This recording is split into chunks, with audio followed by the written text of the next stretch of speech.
시청자 여러분 안녕하십니까? 11월 27일 로투데이 시작하겠습니다. 첫 소식입니다. 대법원장이 탄 승용차가 화염병에 습격을 당하는 사상 초유의 사태가 벌어졌습니다. 김명수 대법원장의 오늘 아침 출근길에 벌어진 일인데 차량에는 불이 붙었지만 김 대법원장의 신변에는 이상이 없다고 합니다. 화염병을 던진 70대 남성은 자신의 민사재판 대법원 판결에 불만을 품고 이 같은 일을 벌였다고 하는데요. 하지만 사법행정권 남용 의혹, 판사 탄핵 논란, 지지부진한 사법계약 등으로 인해 추락할 대로 추락한 대한민국 사법부의 위상을 상징적으로 보여준 사건이라는 데는 이견이 없습니다. 이현무 기자입니다. 오늘 오전 9시 10분, 김명수 대법원장이 탄 승용차가 대법원 정문에 들어서는 순간 70대 남성이 달려들어 화염병을 던졌습니다. 승용차 보조석 뒷바퀴 타이어에 불이 붙었지만 현장에 있던 청원경찰이 소화기로 즉시 진화했습니다. 김 대법원장의 신변에도 이상은 없었습니다. 화염병을 던진 70대 남성의 몸에도 불이 붙었는데 곧바로 진화돼 큰 부상을 당하지는 않았습니다. 경찰 조사 결과 화염병은 페트병에 신호를 넣어 만든 것으로 드러났습니다. 경찰은 화염병을 던진 74세 남모 씨의 가방에서 인화물질이 들어있는 페트병을 4개 더 발견했습니다. 남 씨는 경찰에서 어제 을지로의 페인트 가게에서 신호를 구입했다고 진술했습니다. 남 씨는 법원 판결에 불만을 품고 이 같은 일을 저지른 것으로 조사됐습니다. 강원 홍천에서 돼지 사육 농장을 운영하던 남 씨는 2004년 친환경 인증 갱신에서 부적합 판정을 받자 국가와 국립농산물품질관리원을 상대로 1억여 원의 손해배상 청구 소송을 냈습니다. 남 씨는 품질관리원이 허위 문서로 위법한 처분을 했다고 주장했지만 1심, 2심 법원은 적법한 처분이었다며 원고 패소 판결을 했습니다. 남 씨는 그러자 지난 7월 대법원에 상고한 뒤 9월 20일부터 대법원 앞에서 1인 시위를 벌였습니다. 대법원은 지난 16일 남 씨의 패소를 확정했습니다. 남 씨는 경찰에서 내 주장을 받아주지 않아서 화가 나 범행을 했다고 진술했습니다. 사법부를 상대로 한 테러 행위는 이번이 처음은 아닙니다. 지난 2010년 1월 PD수첩 광우병보도 무죄 판결에 항의하는 보수단체 회원들이 이용훈 전 대법원장 출근 차량에 계란을 던져 징역형 집행유예를 받은 적이 있습니다. 앞서 2007년 1월에는 판결에 불만을 품은 대학 교수가 서울 고법 부장판사에게 석궁을 쏜 소위 석궁 테러 사건도 있었습니다. 하지만 오늘 사건은 판결과 직접 관련이 없는 대법원장에게 화염병을 투척했다는 점에서 그 성격과 심각성이 다르다는 지적입니다. 법조계 안팎에서는 최근 사법행정권 남용 의혹 등으로 국민의 사법 불신이 커질 대로 커졌기 때문에 일어난 일이라는데 의견을 같이 하고 있습니다. 소송 과정에서 법원이 자신의 주장을 받아주지 않아서 화가 나 범행을 했다는 건데요. 이건 사법부에 대한 불신과 분노를 사법부에 테러를 가하는 형식으로 대단히 부적절하게 표출한 것이다. 이게 아무리 억울해도 법관에 대한 테러는 절대 용인될 수 없다. 어떤 이유에서든 상권 분립의 한 축인 사법부의 수장, 대법원장에게 화염병을 던지는 일은 용납될 수 없는 것이지만 최근 사법부 위상에 대한 경고성 사건이라는 겁니다. 대한변협은 성명을 내고 이번 사건은 법치주의에 대한 중대한 도전이라면서도 사법부의 권위가 도전받는 작금의 상황에서 사법부의 개혁을 통해 재판의 공정성에 대한 국민의 신뢰가 회복되어 다시는 이러한 일이 재발하지 않기를 바란다고 밝혔습니다. 서울지방변호사회는 논평에서 사법부가 헌법에 의해 부여된 독립성을 스스로 훼손하는 모습을 보여왔기 때문에 이번 테러를 자초했다는 해석도 나온다고 말했습니다. 김명수 대법원장은 오늘 오후 수원지법 광교신청사 신축 현장 방문 등 일정을 예정대로 소화했습니다. 김 대법원장은 이 자리에서 몸은 괜찮나? 왜 화염병을 투착한 것 같은가라는 취재진의 물음에 아무런 대답도 하지 않았습니다. 경찰청은 주요 시설 경계와 주요 인사 신변 보호를 강화하기로 했습니다. 또 대법원이나 대법원장 공간 주변에 배치된 경령을 증원해 집단 진입 시도나 차량 출입 방해, 위험물 투척 등 위해 상황을 차단할 방침입니다. 법률방송 이현무입니다. 법률방송은 IT업계의 고질적인 갑질 실태를 2차례 보도해 드린 바 있습니다. 오늘은 4차 산업시대를 제대로 따라가지 못하는 법의 허점을 이용해 갑질을 일삼는 업체들의 실태, 피해 노동자들의 고발을 취재했습니다. 심층 리포트 김태현 기자입니다. 한 IT 프리랜서가 받은 문자 내용입니다. 프로젝트를 완료했지만 돈이 들어오지 않아 급여를 언제쯤 받을 수 있겠냐는 질문에 돌아오는 대답은 너무 뻔뻔해 황당하기까지 합니다. 급여 지급은 못합니다. 고용노동부에 진정을 하시기 바랍니다 등 돈을 주지 않는 업체라고 하기엔 이해할 수 없을 정도로 당당합니다. 하지만 업체의 당당함은 여기서 끝나지 않습니다. 지금 모모 씨가 계약의 갑인가요? 억울하시다면 진정 넣으시라고요 등 마치 돈을 못 받은 사람이 잘못한 것처럼 느껴질 정도로 고자세를 유지합니다. 계약서가 뭐가 그렇게 중요하냐. 어차피 제가 돈 안 드릴 것도 아니고 계약 위반이다. 괘씸하다 하면서 9월 달 월급을 주질 않는 거예요. 계약서에는 계약 기간 내에 프로젝트가 종료될 경우 기간 조정이 가능하다고 명시돼 있지만 임의로 계약 종료 날짜를 삽입해놓고 프로젝트가 끝났음에도 돈을 주지 않겠다는 겁니다. 해당 업체를 노동청에 신고했지만 피해자는 아무런 도움을 받을 수 없었습니다. 프리랜서 계약자는 개인 사업자로 분류되기 때문입니다. 계약서에 완전히 각각의 사업자인 걸로 계약이 되어 있고, 그러면 출퇴근에 대해서 제약을 받느냐도 물어보니까 그렇지가 않더라고요. 그런 경우면 각각은 사업자로 보기 때문에 근로기준법의 근로자로 보지 않습니다. 하지만 문제는 IT 업계 노동자들 대부분이 갑질 계약서에 노출되어 있다는 것입니다. 민주노총 IT 노조를 통해 법률방송이 입수한 또 다른 갑질 계약서를 보면 갑 또는 을이 다음의 사유에 해당하는 경우에는 계약의 전부 또는 해제할 수 있다. 서비스 제공이 필요 없다고 갑이 판단할 경우 을에게 서면 통지함으로써 계약은 해지된다 등 IT 업계 계약서에는 프리랜서들에게 불리한 독소 조항들이 산재해 있습니다. 하지만 하도급 업체가 하도급을 주는 그야말로 책임을 누가 져야 하는지 모르는 상태로 5단계에서 6단계 정도의 회사들을 거치기 때문에 누구에게 책임을 물을 수도 없습니다. 하지만 현 상황에서는 노동자가 할 수 있는 대응 방법이 전무하다는 것이 전문가의 답변입니다. 지금 현재 프리랜서 계약으로 IT 노동자들이 계약을 하는 것에 대해서 근로기준법에서 보호받을 수 있는 방법은 없죠. 그래서 노동행정이 빨리 좀 개선이 되어야 돼요. 제조업, 건설업 등 2차 산업에 초점이 맞춰져 있는 현 근로기준법을 IT 업계 등 4차 산업 등을 포함시키는 등의 개선이 시급하다는 지적도 있습니다.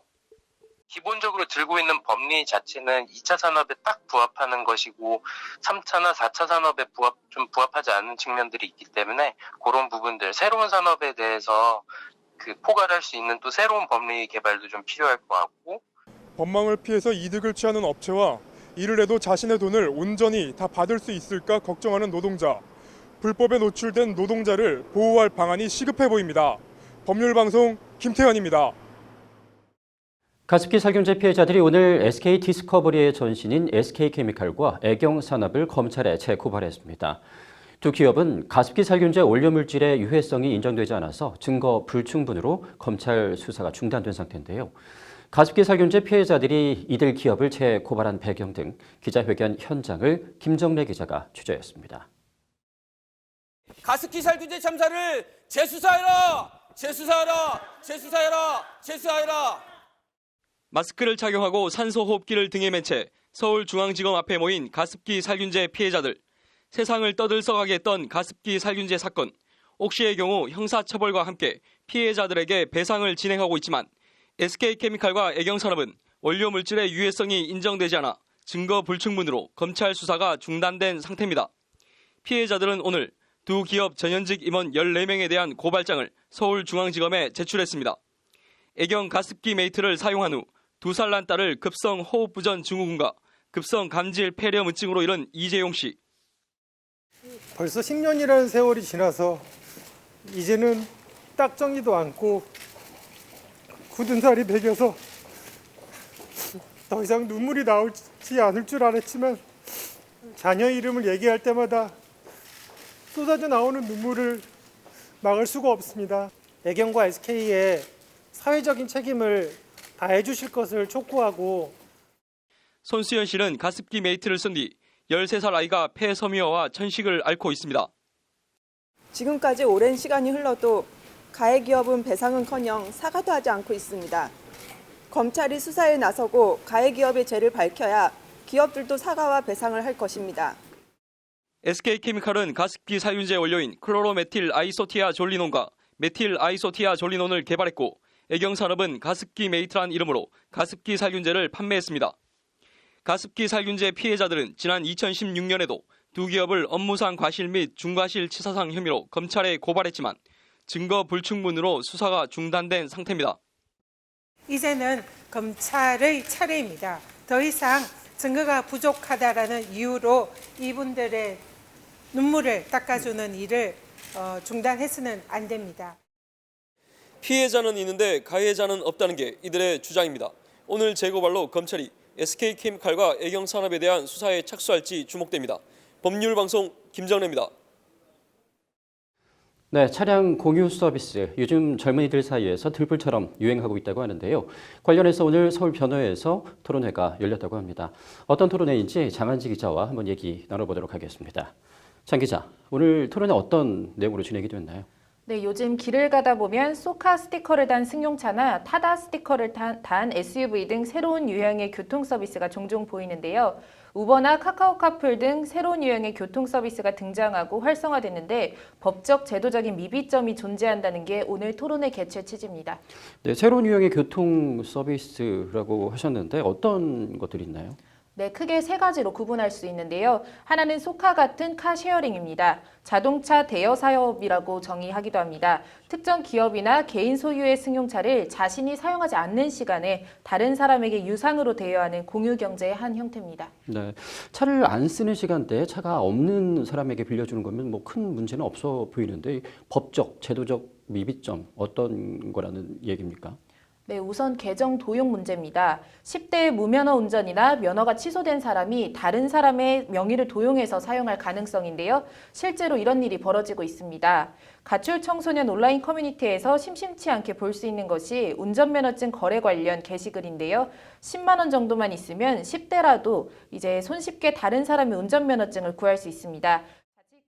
현 시점에서도 아직 이 부분에 대한 법 제도적인 뚜렷한 내용의 발전하는 변화나 발전도 없고요. 여전히 갈등이 있습니다. 그래서 이런 부분들이 지금 현재 이제 막 현실적으로 닥쳐서 여러 가지 문제를. 네, 또 다른 새로운 교통 서비스는 또 어떤 게 있나요? 네, 택시 기사들의 반발이 있는 카풀 서비스입니다. 대표적으로 카카오 카풀이 있는데요. 출퇴근 시간에 자신의 승용차를 운행하면서 이제 출발 목적지가 같은 사람을 유상으로 운송해주는 서비스입니다. 요즘 택시 뒷창문에 보면 이제 카풀 앱 불법 자가용 영업 즉각 처벌하라라는 스티커를 볼 수 있는데 이 카풀 서비스를 반대하고 있는 겁니다. 네, 카풀 서비스는 이미 많은 사람들이 이용을 하고 있는 서비스이기도 한데 이게 왜 불법이라는 겁니까? 네, 여객 자동차 운수사업법에 따르면 자가용으로 내국인을 태워주고 요금을 받는 행위를 불법으로 규정하고 있는데요.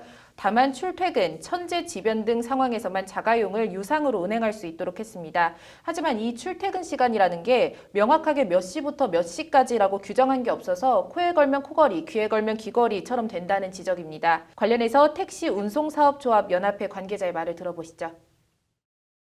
94년도에 이제 입법이 된 건데 당시의 취지는 이제 교통 체증 완화라든가 이런 거를 위해서 한동안 그 자동차 함께 타기 운동을 했었어요. 그런 취지에서 이제 했던 건데 특히나 카프로께서는 출퇴근 때라는 이 문구 자체를 자기네가 이제 자의적으로 좀 해석하면서 24시간 이렇게 운행을 하고 있거든요. 네, 그렇군요. 또 다른 서비스는 또 어떤 게 있나요? 운전자 알선 대여 자동차입니다. 요즘 길에서 많이 보이는 타다라는 서비스가 대표적인데요. 이 서비스의 특징은 11인승이라는 겁니다. 법적으로 대여 자동차에는 운전자 제공이나 알선이 금지되어 있습니다. 여객 자동차법 시행령에 보면 승차 정원 11인승 이상, 15인승 이하인 승합 자동차를 임차한 사람 등 일부 예외적으로 대여 자동차 제공이나 알선이 가능하도록 되어 있습니다. 관련해서 토론회에서는 법령의 예외를 바탕으로 한 교통 서비스인 만큼 법 제도적 기반이 없고 운영상의 불확실성이 존재한다는 지적이 나왔습니다. 네, 좀 결론이 좀 원론적이긴 한데 이 새로운 유형의 교통 서비스를 규제하라는 내용은 아닌 것 같네요. 네, 그렇습니다. 골드만삭스 분석에 따르면요. 지난해 전 세계 차량 공유 시장은 360억 달러, 그러니까 우리 돈으로 약 39조 원 정도 규모였는데 2030년에는 2,850억 달러, 약 305조 원까지 급행창할 전망입니다. 미국 연방거래위원회는 2016년 11월에 발표한 공유경제 관련 보고서를 통해서 공유경제 사업이 발전하도록 경쟁과 혁신을 허용하면서 소비자 보호가 이뤄져야 한다며 규제 당국은 소비자와 공공보호를 위해 증거가 뚜렷한 경우에만 규제하고 그 규제도 최소한도로 그쳐야 한다는 의견을 낸 바 있습니다. 오늘 토론회에서도 이 원칙 규제, 예외 자유가 아니라 원칙 자유, 예외 규제 시스템이 필요하다는 데 의견이 모아졌습니다. 네, 이 새로운 유형의 교통 서비스, 이 법적, 제도적 미비점이 얼마나 잘 보완이 될 수 있을지 좀 지켜봐야겠네요. 오늘 잘 들었습니다. 네, 이어서 법조계 소식 전해드립니다. 문무일 검찰총장이 오늘 서울 여의도 이룸센터에서 한종선 씨 등 형제복지원 사건 피해자 30여 명을 만나 인권침해 실상을 제대로 규명하지 못했다며 사과했습니다. 해경군 김씨 사건을 수사 중인 검찰이 오늘 김혜경 씨의 휴대전화를 확보하기 위해 성남시 분당구 자택과 경기도청 집무실을 압수수색했지만 한 대도 확보하지 못한 채 종료됐습니다. 청와대가 전날 한 매체가 한반도 비핵화 협상과 관련한 청와대 국가안보실 내부 문건을 보도한 것과 관련해 국가안보실을 사칭한 가짜 문건이 이메일로 발송됐다며 경찰에 수사 의뢰했다고 오늘 밝혔습니다. 소상공인연합회가 오늘 성명을 발표하고 KT서울 아현지사 통신구 화재 피해 보상을 위한 집단 소송 등 소상공인에 대한 법률 지원에 나설 것이라고 밝혔습니다. 11월 27일 법률방송 로투데이, 오늘은 여기서 마치겠습니다. 시청해주신 여러분 고맙습니다.